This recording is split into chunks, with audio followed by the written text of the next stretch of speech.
Does it ever feel like your family is on an emotional roller coaster during the school year? One week feels okay, and the next week you're right back in it. If that's you, you're in the right place. I'm Christina Ables. I'm a certified structured literacy dyslexia specialist. I'm also the founder of Beautiful Minds Learning Center. I've spent a lot of years in education. I actually have my master's in elementary education, and I'm also a Florida certified teacher. But I also live this at home. Here's the big thing that I want you to hear today: you're not alone. 1 in 5 children in the United States has a learning difference, like dyslexia or ADHD. That's not a small number. That's a whole community of parents who are living this exact experience alongside you. I'm also a parent of two dyslexic children, and I actually learned later in my own life why I struggled so much with writing growing up. And it turns out I have a mild case of dyslexia myself. So there's a little bit of an apple tree situation that's happening in our house too. So I say all that just to say I get it.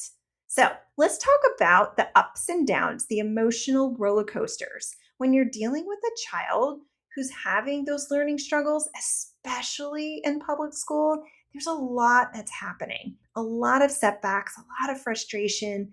And I don't mean that as a knock on public schools. They're awesome. I just mean that when your child is in that setting with their learning difficulties, there's a lot of situations where they're being asked to perform at a level that they may not be quite capable of yet.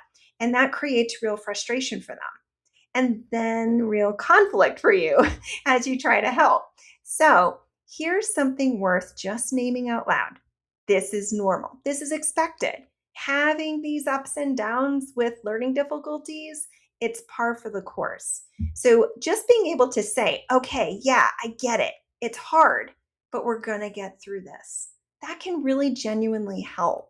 So, one of the biggest things I want you to walk away with today is take joy in the small wins. This matters so much because with a child who has learning difficulties, you're not always going to see the big leaps. So, you want to be intentional about celebrating the small ones, the small wins.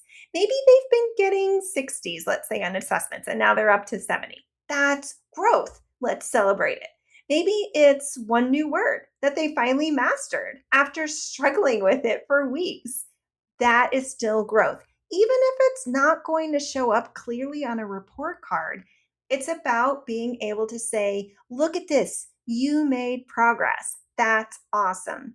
And pointing it out to them because they won't always see it themselves. If it's something small, tell them, hey, you're able to do this now. And that's just absolutely amazing. And it goes a long way. If this sounds like your house, we want to help you take the next step. So we have a link down below in the description. If you click that link, we'll send you our free reading roadmap. It explains a little bit more about the reading process, and it actually has some checklists in there too. All right, we'll talk to you soon.